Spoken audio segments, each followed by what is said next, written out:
Hey guys, welcome back to Purely Walking. It's me, Ellie, again, and today I'm going to talk about 5 reasons why you should not come to live in the Dominican Republic, because there are things that are not perfect about this country, things that irk me as well or get on my nerves as well. So you should not come here if you cannot handle any of these 5 things. Before we begin, let me remind you to subscribe to my channel if you haven't already. I do walking tours all around my hometown, and whenever I travel, I take you along with me. But also, I do these talking bits where I talk about things, how things work in the Dominican Republic, or talk about certain topics, social aspects of the Dominican Republic in general. So if that's your deal, go ahead and subscribe. Reason number 1 why you should not move to the Dominican Republic is if you cannot handle people that are atrevida y freca. So learn those 2 terms in Spanish. You'll understand what I mean in a little. So people that are atrevida y freca are basically people that are nosy and they get all up in your business and they try to give you opinions on things. Most people in the Dominican Republic have like an outgoing vibe and they're not afraid to give their opinion. And sometimes that is a good thing, but other times, oh my goodness. Other times you get people like being nosy all up in your business, like asking you things that might come across as very almost disrespectful, or things that people shouldn't ask other people just because they should have tact or certain reservations when asking questions. For example, if you are single, they're definitely they're gonna ask you, when are you getting a boyfriend? When are you getting a girlfriend? When are you getting married? You know what I mean? So they'd be asking these questions like all up in your business. And also, these are like people that you know, like your coworkers, maybe it can be your family members, or even people you just meet at a bus stop. Like anybody can ask you these invasive questions. But also, if you're in line at a bank and you're talking to somebody that you're with, you're like your family member or whatever, don't be surprised if someone in the back chips in on your conversation. Yes, that's how nosy some Dominicans are. So this is not the society where people are so reserved and quiet and stay in their lane and stay in their business. No.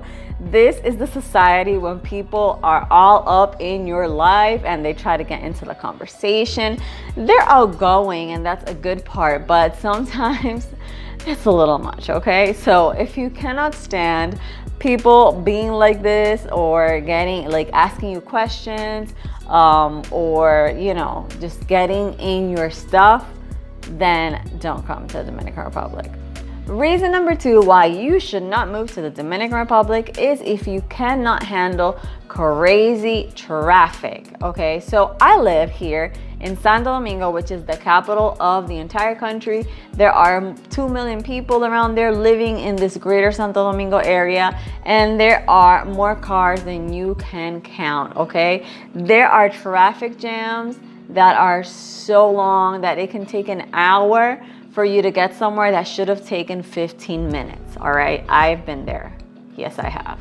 So this is a town or city where you have crazy traffic, not only because of the amount of cars, but also because of the crazy driving skills that people have. A lot of people disrespect the signs, and they disrespect the lights, and you have people swerving all over the place. You have a lot of motorcycles. Sometimes you even have like carts with like actual donkeys and horses if you're out like in the suburbs or things like that. So the problems are not only in Santo Domingo. If you go out in the suburbs, or if you go out to another town that's not as metropolitan, you would still get those weird things where you have like cows on the road, or you get people swerving, and you have a lot more motorcycles. So if you cannot handle traffic and its craziness here in the DR, maybe this is not a place you'd want to move to. Reason number 3 why you should not move to the Dominican Republic is if you cannot handle slow and average customer service. So what I've noticed around my travels, I've traveled to a reasonable amount of countries in my lifetime. And I can tell you that Dominican Republic does not rank high on the list of good customer service or fast customer service at all. Like, I don't like to use this word, but I kind of hate to say it's true. We do have mediocre customer service here, and a lot of times it's slower customer service than in other places that I have been to. So the thing is that since you are in an island, you get that slow, relaxed vibe. I think that a lot of customer service agents in a lot of different businesses get that vibe even at work, so they're not processing things to be more efficient on the most part. They're processing things at their own pace, and they sometimes, or a lot of times, make you feel like they're doing you a favor by serving you or just taking care of your needs. So I am not saying that in the hotels you would get this kind of service. Most of the time, because the tourism drives this country and because hotels for the most part are led by international organizations or international hotel chains, they do put a lot of emphasis on how they make the customer feel. But I'm talking about places that are out of the tourist destinations. I'm talking about places that are like your average local supermarket, your average local bank, your average local salon, things like that, like places, businesses in general, where you do not get high quality customer service. The owners here are not really focused on giving a lot of training on customer service. They're more focused on efficiency and productivity and things like that. You do have a few businesses that are very good at customer service. I cannot say there are not. But for the most part, here the customer service is a little bit slower and it is not as great as in other countries, so take that into account. Reason number 4 why you should not move to the Dominican Republic is if you cannot stand unpunctuality, okay? People in the Dominican Republic must have this written in their hearts and their minds because so many Dominicans are so unpunctual, guys. And I'm not talking about the work setting, I'm talking about out of the work setting. So say you're planning a wedding, a party, a get-together, a meeting, a date even. So if you're planning a get-together with someone and you say, oh, let's meet up at 6 o'clock, do not expect the person to be there for at least 20 minutes to half an hour late and even more. So a lot of Dominicans are like showering and the meeting was supposed to be at 6 and they're showering at 5:55. You know what I mean? So they get out of their house at 6:15 and by the time they get there it's like 6:30, 6:45 or whatever. And it's just an average thing here in the Dominican Republic that punctuality is not something that people put priority towards. Now, the new generation, I feel like the young people in the country are trying to get this straightened out.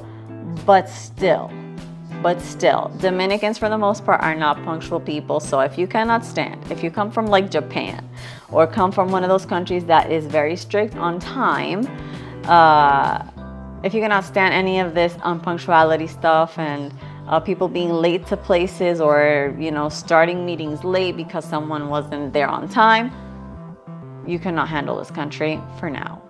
And the 5th and the last thing is something that we cannot escape, and that is the hot weather here.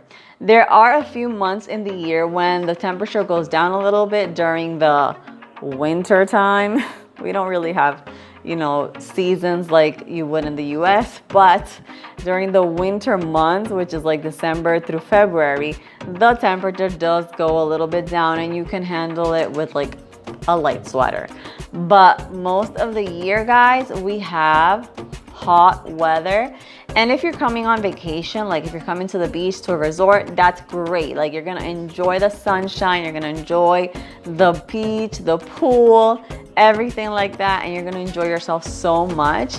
And I am glad that we don't have those cold winter months where you have to like shovel snow and things like that. But guys, right now we are in June of 2024 when I'm filming this, and the weather is so hot.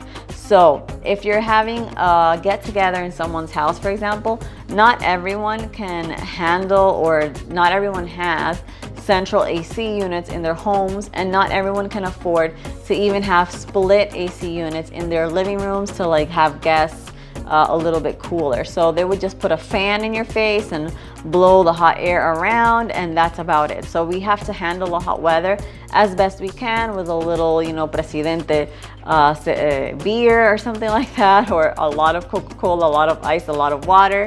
But if you cannot handle hot weather, this is definitely not the country for you.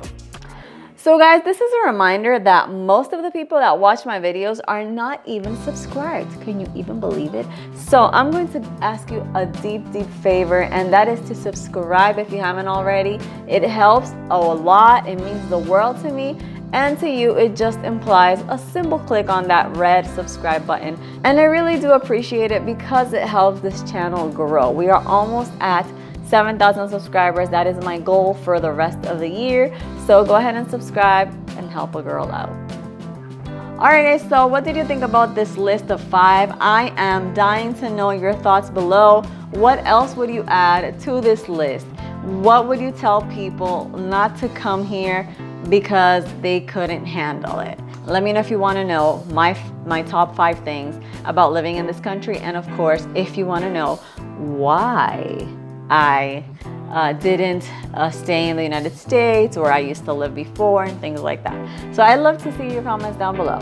For now, this is me signing out, and I'll see you in my next video. Bye guys.